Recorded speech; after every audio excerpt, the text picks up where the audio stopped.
човек, който се казва Майкъл Шъртлев. И когато се заговорихме с Ирина и с Богдана за тази книжка, аз съм казал, това е заедно с Станиславски Брук и още няколко неща. И така, едно от основните неща, които ползвам, те казаха, що бе, какво толкова? Ами защото всъщност то е като курс по мини-анализ по точките, които ви раздавам. Само дето е предназначен за това да може да се оправиш за 10 или 15 минути с него.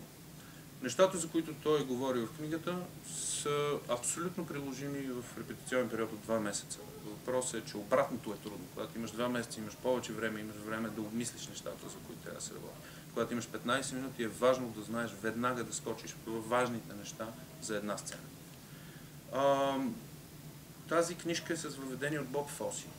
Боб Фоси не е много известен като пишещ човек или като човек, който пише въведения напред-назад, за да си изкара академичната заплата. Точно обратното. Боб Фоси е известен като един доста заед човек, който в една и съща година успява да спечели Оскар, Еми и Тони.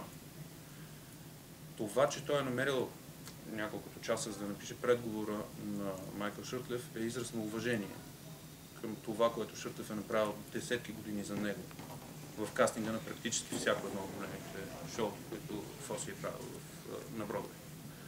Също така Майк Никълс, Барбара Стрейзанд и Дъстин Хофман са открития на Шъртлев. Човека знае за какво говори. И го прави 30 години. Сега, тази книжка се превежда в момента на български език и тя ще се появи в един момент без да е в книжарницата. Тоест тя ще бъде в библиотеки, във всеки театър, вероятно ще има копия и така нататък. За 300 бройки става дума, така че тя ще бъде достатъчно разпространена. Съветвам ви да я намерите, дори да си я ксерокопирате, за да я имате като нещо, което освежава непрекъснато актьорския апарат. За мен е прекрасно. Затова се взех да си говорим за нея. Така.